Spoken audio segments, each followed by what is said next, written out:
Hello everyone, तो स्वागत है आपका इस चैनल पर। आज हम स्टार्ट कर रहे हैं सेक्शन 4। पुरानी वीडियो में मैंने सेक्शन 3 के बारे में बताया कि सेक्शन 3 केवल नियम होता है, उसके संग में सेक्शन 4, 5, 6 तीनों को पढ़ना पड़ेगा और 7 को भी संग में पढ़ना पड़ेगा। यानी सीधी सी बात है, वो तो 9 तक विस्तार है उसका, 9 तक हमको पढ़ना पड़ेगा इस चैप्टर में, तभी चैप्टर हमें समझ में आएगा पूरा। तो आज हम बात करेंगे सेक्शन 4 के बारे में। सेक्शन 4 कहता है संसूचना कब संपूर्ण हो जाती है। संसूचना कब संपूर्ण हो जाएगी?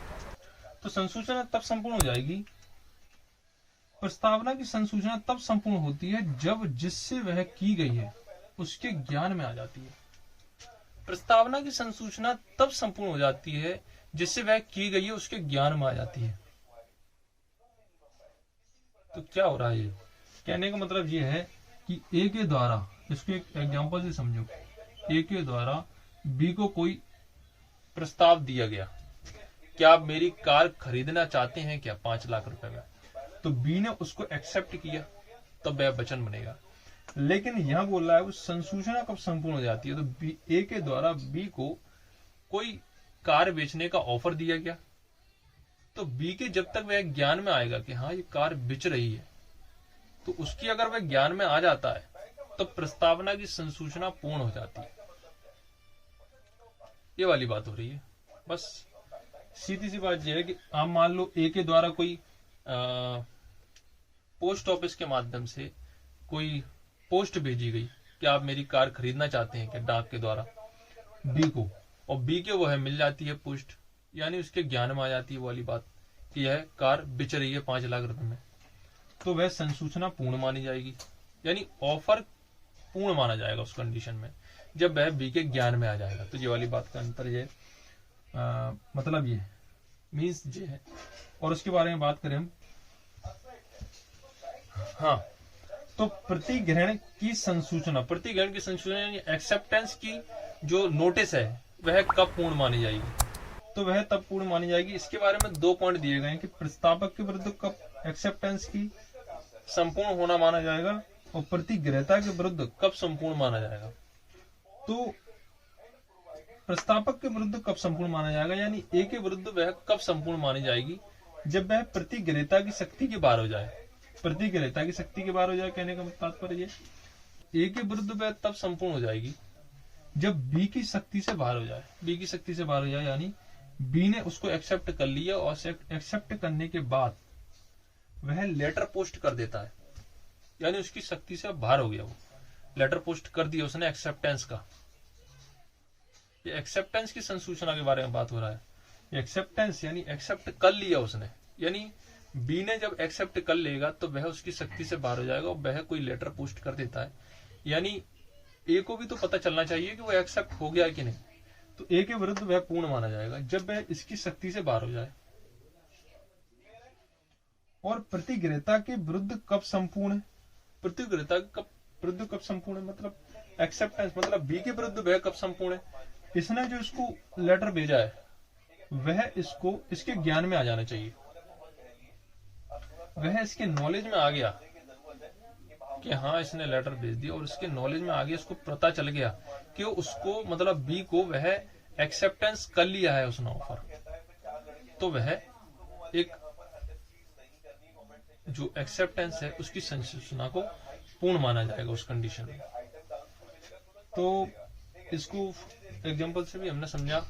यानी सेक्शन 4 केवल यही बात करता है कि प्रस्तावना की संसूचना तब संपूर्ण मानी जाती है जब जिससे वह की गई है उसके ज्ञान में आ जाती है। और प्रतिग्रहण की संसूचना कब संपूर्ण मानी जाती है? प्रस्तावक के विरुद्ध और प्रतिग्रहता के विरुद्ध। प्रस्तावक के विरुद्ध तब संपूर्ण मानी जाती है जब एक्सेप्टर के द्वारा, मतलब एक्सेप्टर की शक्ति के बाहर हो जाता है तो। और एक्सेप्टर के विरुद्ध कब संपूर्ण मानी जाती है? जब वह प्रस्तावक के ज्ञान में आ जाती है, यानी ए के जब वह ज्ञान में आ जाती है। अब इसको हम बैरेट में जो एग्जाम्पल दिए गए हैं उसको भी थोड़ा सा पढ़ लेते हैं। उसमें क्या दिया गया है?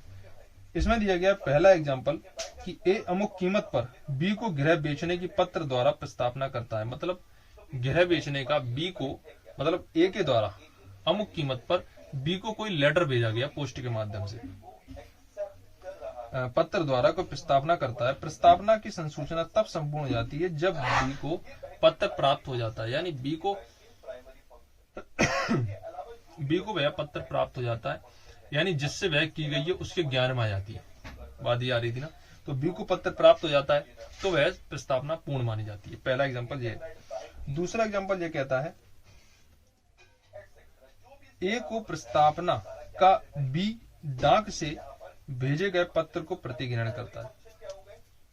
मतलब ए के द्वारा ऑफर दिया गया था और बी को वह प्राप्त हो गया। बी ने फिर एक्सेप्टेंस के लिए डाक द्वारा कोई लेटर पोस्ट कर दिया, ठीक है, एक्सेप्टेंस का प्रतिग्रहण का कोई लेटर पोस्ट कर दिया। उसके बाद प्रतिग्रहण की संसूचना। अब प्रतिग्रहण की संसूचना ए के विरुद्ध तब संपूर्ण मानी जाएगी, यानी ऑफरर के विरुद्ध कब संपूर्ण मानी जाएगी? जब पत्र डाक में डाल दिया जाता है, यानी जब डाक में वह डाल दिया जाता है पत्र, तो बी के द्वारा जब वह डाक में डाल दिया गया तो ए के विरुद्ध वह संपूर्ण माना गया, यानी एक्सेप्टेंस हो गया। अब बी के विरुद्ध तब संपूर्ण मानी जाती है जब ए को पत्र प्राप्त होता है। बी के विरुद्ध वह तब संपूर्ण मानी जाएगी जब वह ए को प्राप्त हो जाता है। अब वह जो पोस्ट बी के द्वारा डाला गया था, पोस्ट के माध्यम से लेटर एक्सेप्टेंस का, वह ए को प्राप्त हो जाता है। अब ए को प्राप्त हो गया तो वह बी के विरुद्ध संपूर्ण माना जाएगा। उसके बाद तीसरा एग्जांपल दिया गया इसमें, ए अपनी प्रस्तावना का प्रतिसंहरण तार द्वारा। तो पहले रेवोकेशन को हम पढ़ लेते हैं, उसके बाद हम रेवोकेशन को के एग्जांपल को समझेंगे। और आगे लिखा है इसमें प्रतिसंहरण की संसूचना के बारे में कि प्रतिसंहरण की संसूचना क्या होती है, यानी जो रेवोकेशन की नोटिस है वह ए के विरुद्ध कब संपूर्ण हो जाएगी और बी के विरुद्ध वह कब संपूर्ण मानी जाएगी। ए के विरुद्ध वह कब संपूर्ण मानी जाएगी? जब वह ए की शक्ति से बाहर हो जाए। अब ए की शक्ति से बाहर हो जाने का मतलब क्या है? ए की शक्ति से बाहर हो जाने का मतलब यह है कि ए के द्वारा बी को उस रेवोकेशन की नोटिस भेज दी गई है, यानी ए की शक्ति से बाहर हो गई, यानी ए ने पोस्ट पत्र के माध्यम से बी को नोटिस भेज दी रेवोकेशन की, अब मैं जो प्रस्ताव वापस लेना चाहता हूँ। अब बी के विरुद्ध वह कब संपूर्ण हो जाएगी? बी के विरुद्ध वह तब संपूर्ण हो जाएगी जब वह इसके ज्ञान में आ जाती है। कहने का तात्पर्य यह है इस सेक्शन का कि ए की शक्ति से बाहर हो जाती है और बी के ज्ञान में आ जाती है वह, तो वह नोटिस संपूर्ण मानी गई है।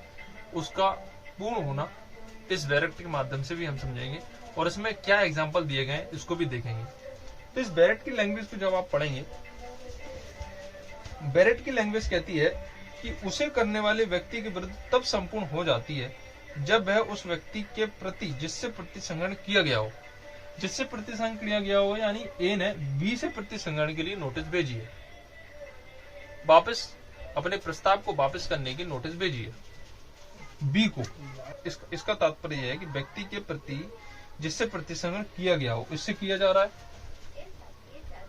इस प्रकार पारेषण के अनुक्रम में कर दी जाती है कि वह उस व्यक्ति के शक्ति के बाहर जो उसे करता है, यानी ए वापस करने की नोटिस बी को भेज रहा है, तो ए की शक्ति से अगर वह बाहर हो जाती है तो वह ए के विरुद्ध संपूर्ण मानी जाएगी, यानी ए के द्वारा पोस्ट के माध्यम से पोस्ट लेटर डाल दिया पोस्ट ऑफिस में, तो वह उसके लिए वह संपूर्ण मानी गई। दूसरा बात लिखी है इसमें, इस धारा में, कि उस व्यक्ति के विरुद्ध जिससे प्रतिसंहरण किया गया है तब संपूर्ण हो जाती है जब वह उसके ज्ञान में आ जाती है। अब बी व्यक्ति के विरुद्ध वह कब संपूर्ण मानी जाएगी? जब वह उसके ज्ञान में आती है, यानी नोटिस वापस करने का नोटिस पोस्ट के माध्यम से अब उसके हाथ में आ गया, बी के हाथ में आ गया है कि ए ऐसी बात कह रहा है, अपने प्रस्ताव को वापस ले रहा है। कहने का तात्पर्य केवल यही है इस सेक्शन का कि जो प्रतिसंहरण की संसूचना, वह प्रतिसंहरण की संसूचना किसी प्रकार से हो सकती है। एक तो ऑफर को वापस करने के प्रतिसंहरण से, मतलब ऑफर को भेजने की प्रतिसंहरण, मतलब वापस ऑफर को वापस करने की नोटिस हो सकती है, या फिर एक्सेप्टेंस को वापस करने की नोटिस हो सकती है। ये दोनों के बारे में बात कर रहा है, इसमें स्पेसिफिक नहीं बोल रहा वो, ठीक है। और उसके बाद इसमें एग्जाम्पल लिखा है। अब आप इसमें थर्ड एग्जाम्पल पढ़ें। थर्ड एग्जाम्पल लिखा है कि ए अपनी प्रस्तावना का प्रतिसंहरण तार द्वारा करता है। अब जब आप इसमें थर्ड एग्जाम्पल पढ़ेंगे, थर्ड एग्जाम्पल के नीचे जो ए करके लिखा है, ए के विरुद्ध, वह जो लाइन है वह प्रस्ताव के बारे में है। और जो दूसरा पॉइंट आप इसमें पढ़ेंगे वह किसके बारे में? वह एक्सेप्टेंस के बारे में है, यानी उसकी जो स्वीकृति होती है प्रस्ताव की, उसके बारे में बात करता है। पहला एग्जाम्पल कह रहा है कि ए के विरुद्ध प्रतिसंहरण तब संपूर्ण हो जाता है जब तार प्रेषित किया जाता है। बी के विरुद्ध प्रतिसंहरण तब संपूर्ण हो जाता है जब बी को तार प्राप्त हो जाता है। यानी ए के द्वारा उसको भेजा गया था तार के माध्यम से, अब ए की शक्ति से बाहर हो गया क्योंकि उसने पोस्ट लेटर डाल दिया। अब बी को जब वह प्राप्त हुआ तो वह बी के विरुद्ध संपूर्ण हो गया। अब बी ये नहीं कह सकता कि मेरे को ऑफर दिया गया था, क्योंकि बी के ज्ञान में आ चुका है। वाली बात है इस एग्जांपल में। उसके बाद लिखा है, दूसरा एग्जांपल लिखा है कि बी अपने प्रतिग्रहण यानी एक्सेप्टेंस का रेवोकेशन तार द्वारा करता है। जो एक्सेप्टेंस है उसका प्रतिसंहरण तार द्वारा कर रहा है, यानी वही लेटर के माध्यम से तार द्वारा करता है अपनी एक्सेप्टेंस का। यानी बी के बारे में बात हो रही है। बी इस प्रस्ताव की स्वीकृति की जो वापस करने का नोटिस है वह ए को भेज रहा है तार द्वारा। बी का प्रतिसंहरण बी के विरुद्ध तब संपूर्ण हो जाता है जब तार प्रेषित किया जाता है और ए के विरुद्ध तब संपूर्ण तब तार उसको प्राप्त हो जाता है। ये आपको समझ में आ गया होगा। मैंने एक जो एग्जांपल बताया आपको, इससे आपका बेसिक पूरा क्लियर हो जाएगा। और पीरी से रिलेटेड केवल एक ही क्वेश्चन आता है इसमें, उस क्वेश्चन को और समझ लें थोड़ा सा। इसमें लिखा है कि ए के विरुद्ध वह कब संपूर्ण हो जाएगा, जब वह ए की शक्ति से बाहर हो जाता है तब वह ए के विरुद्ध संपूर्ण हो जाएगा। बी के विरुद्ध तो वह कब संपूर्ण हो जाएगा प्रतिसंहरण का, जब बी के ज्ञान में आ जाता है। अब ये केवल ऑफर की बात थी। अब एक्सेप्टेंस की बात क्या होती है? एक्सेप्टेंस कौन करता है? बी करता है। तो बी एक्सेप्टेंस की जो स्वीकृति का नोटिस है उसको वापस करने की नोटिस ए को भेज रहा है तार द्वारा। अब बी ने उसको भेजा तो बी की शक्ति से बाहर हो जाता है तो वह बी की विरुद्ध हो गया संपूर्ण। और ए के विरुद्ध कब संपूर्ण माना जाएगा, जब वह एक्सेप्टेंस के वापस करने का नोटिस ए के हाथ में आ जाता है, उसको प्राप्त हो जाता है। केवल इतना सा इसमें अंतर देखने को मिलेगा। ये थी सेक्शन 4 पूरा आपका बेसिक पूरा कॉन्सेप्ट क्लियर हो गया होगा।